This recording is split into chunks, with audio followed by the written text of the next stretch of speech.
afternoon, ladies and gentlemen. Good evening. Thank you. Namaste. Thank you very much for the invite at PCCI. And in our culture, if an elder speaks before you, you just have to observe protocol. You don't have to repeat, lest you make a mistake and then you are reprimanded. So as a younger person, I will observe protocol with all due respect after Her Excellency has spoken. I would be presenting on the investment and trade opportunities in Botswana. You've heard my name, and it's very good that I am speaking after Her Excellency has laid the carpet. Interestingly enough, I always feel that she has laid a red carpet for me. And then, because she makes my life very easy to put everybody in the perspective of the African continent and where Botswana is in the African continent. That is why I feel that she lays the red carpet for me, and I just have to smoothly walk on the red carpet. The outline of my presentation, I'll talk about Botswana. She's mentioned a few things, including the president. They have already laid the foundation in terms of talking about where Botswana is, what Botswana is all about, and why Botswana. I'll also talk about the country attributes, those that she left out, and the sector opportunities, as well as how we can facilitate you to go and invest in Botswana, to trade with Botswana as the High Commission, as well as Botswana Investment and Trade Center. Ladies and gentlemen, she has already highlighted on this, but I would like to add a few points. When she was giving her speech, she indicated that the population of Botswana is 2.25, 2.26 million. I know that, or let me mention that the first time I came to India, I had never been to India. I was just posted to India to come and work. I had never visited, it was my first time. So it was quite interesting. I was looking forward to it. You know, when you have never been to a place and then you ask people and then they tell you so many things. Some are a little bit scary, some are a little bit interesting. You are wondering. But the one thing that I was sure of was the chapati and the naan, because I had tasted them back in Botswana, and I knew that those two at least I would really enjoy, and up to now I still enjoy them though.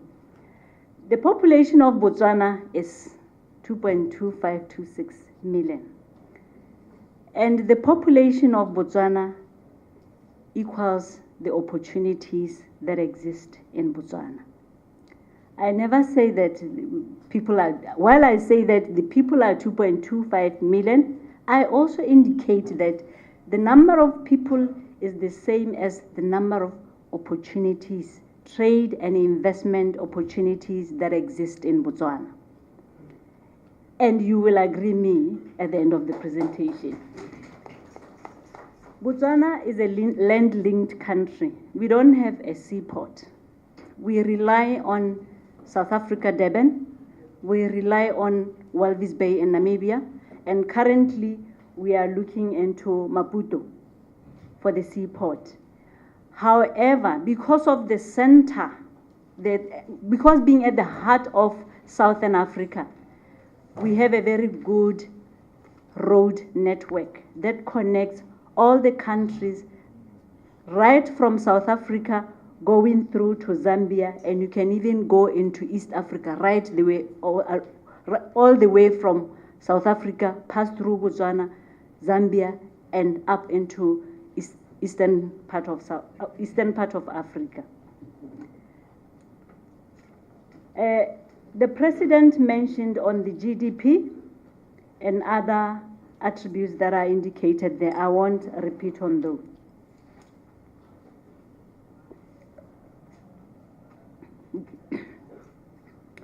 Botswana's pertinent strengths and attractiveness.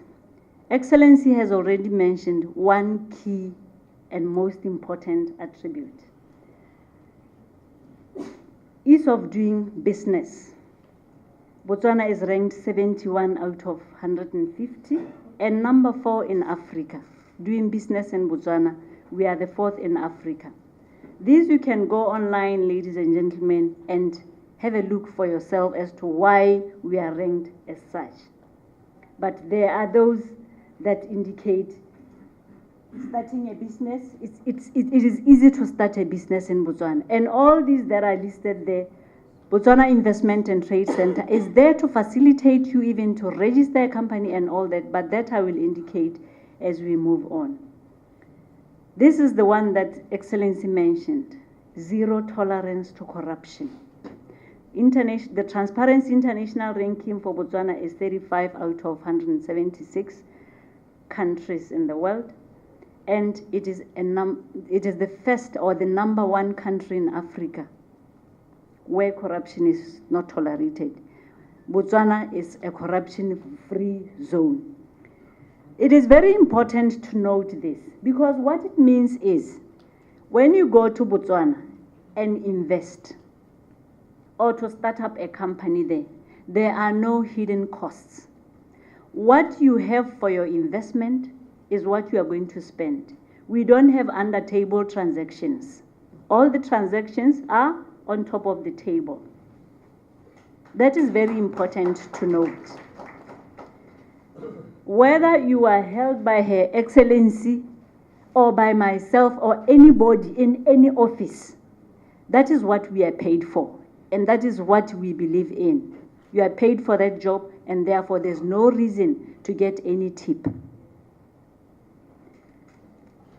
We have very sound legal system and adherence to the rule of law. I think this one you must have heard in the internet, that we take a strong position and follow on the regulations and the legislation that we have developed ourselves. We do not craft any legislation to suit anybody. Every Botswana or everybody who invests in Botswana has to abide by the legislation, irrespective of the level of the importance of the person in the society or in the economic affairs.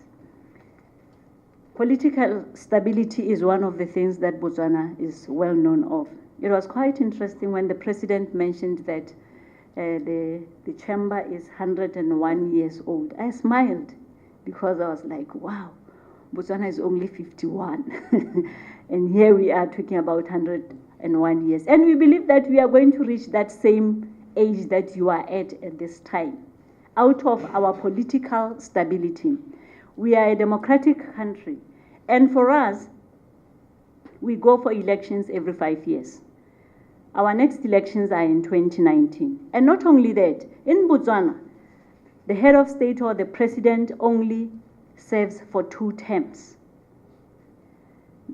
In March this year, our president will be handing over to the vice president because he has already served his 2 terms.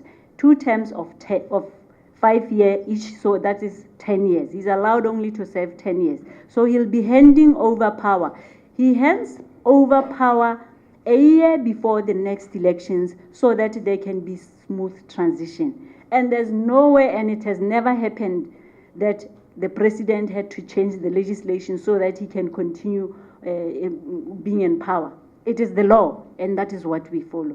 Hence, that is what has really helped us to have political stability in Botswana. We are a democratic country. The elections are run, and they have always been free and fair. Sustained periods of economic growth, sound macroeconomic and sound macroeconomic discipline. She has mentioned where we started during independence. Botswana did not grow because of any miracle. It is because of the legislation, because of the stability, and because of the leadership that we had and the relationships that we had with our partners, India being one of those partners. For some reason, God works in miraculous ways. Me and her come from the same village. And in our village, all the shops that were in our village, back then, when we grew up, they were owned by Indians. Yes, they were owned by Indians. Those Indians are still there in Botswana. They have naturalized. They have kids who were born there who don't even know, like she's saying, India. And we grew up with them. And even now, some of them, they're still friends to her. That is how we welcome different kinds of people from all walks of this world. One of them is standing for elections in my village. One of them is standing for elections. How nice. Ladies and gentlemen, we also have labor market stability, predictability with an 82% literacy rate. In Botswana, English is the official language and Setswana is the national language. In India, you also speak English. We were both colonized by the British. Not only that, Botswana also has got an advantage of labor market stability. We don't have any strike by workers. Workers work throughout the year. That is one thing that makes us unique and that makes us stand strong compared to our neighbor, where in South Africa, where workers quite often are on strike or they tools down or they do anything of that kind. Highest investment grade sovereign credit rating in Africa and no foreign exchange controls. She mentioned it. You make money, you are free to get your money out of the country. We don't have any foreign exchange control. Remittances of full repatriation of profits and dividends, and no restrictions on business ownership. You choose. You can go in there and invest alone, or you can go in there and have joint partnership with a local. That one is allowed. We do not have any restrictions. This is the competitive tax framework that we offer to investors. These are the benefits that you will get as an investor in Botswana. We have corporate tax of 22%, which is a non-incentivized rate. 15% corporate tax for manufacturing, for IFSC as well as for BIH. Those are the insurance as well as the financial sector. And then we also have 25% maximum income tax for personal income. And we have tax holidays. For tax holidays, they range between 5 and 10 years. It depends on your negotiation. You negotiate with the government as to looking at the returns of your own business. And then we have a 200% tax rebate on training. We encourage that as you hire the locals, train them. And as you train them, what you spend on training, you get 200% rebate.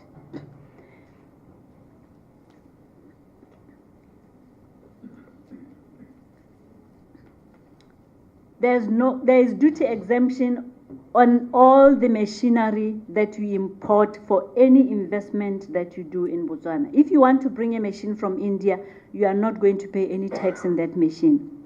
You are not going to pay any duty on that machine. And expanding double taxation treaty network.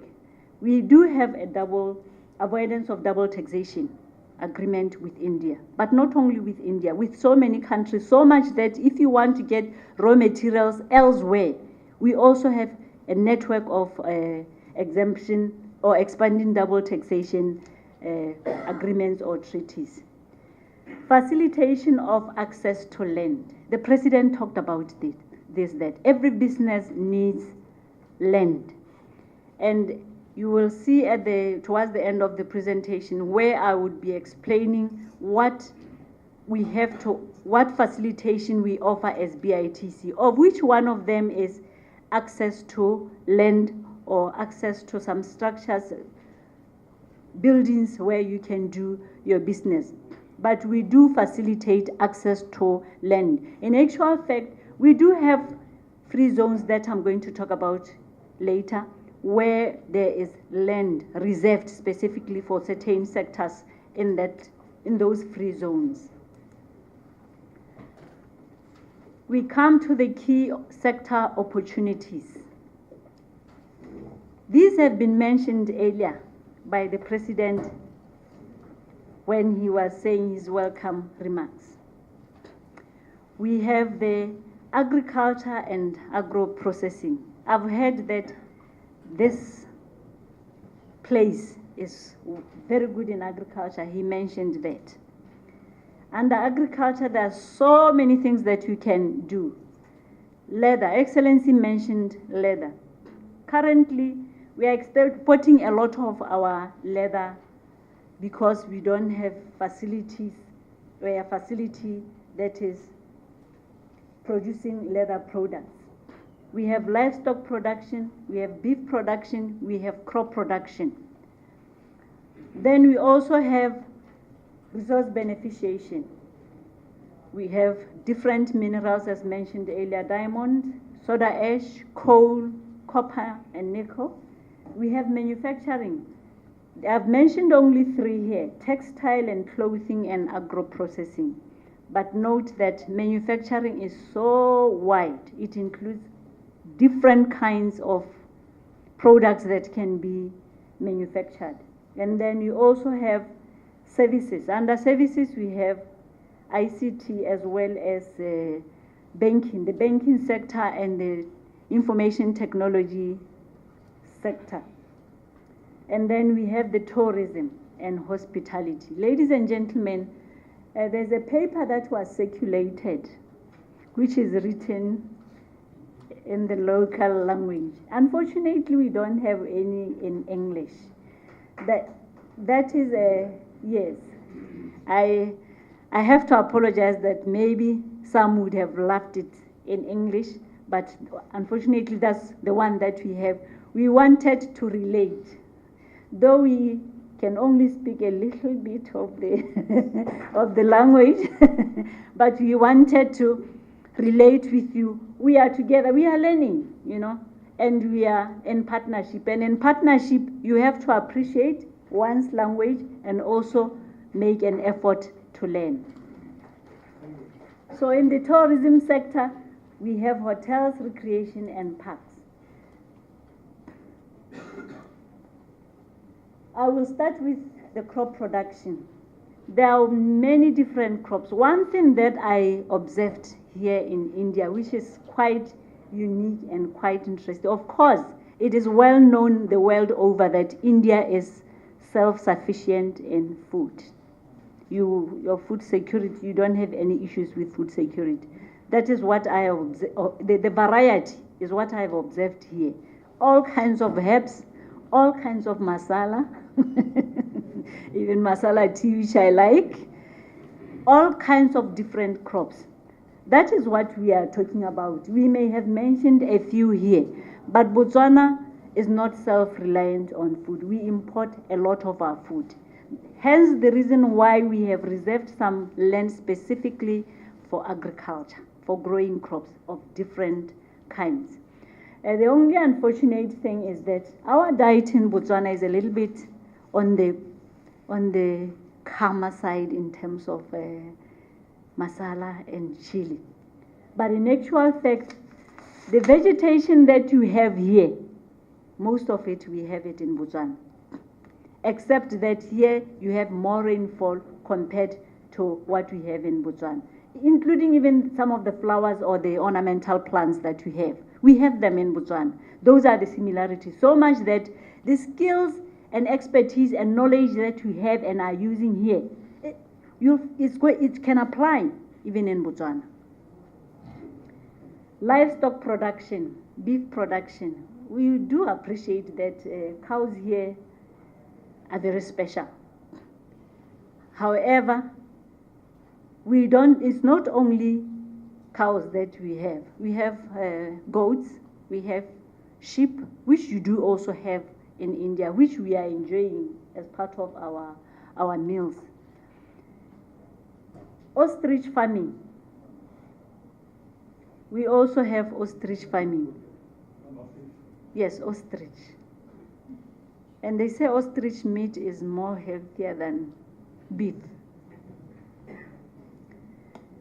Agro-processing. I know that in the production of so many, India process a lot of things. Interestingly, it was my first time to see masala yogurt.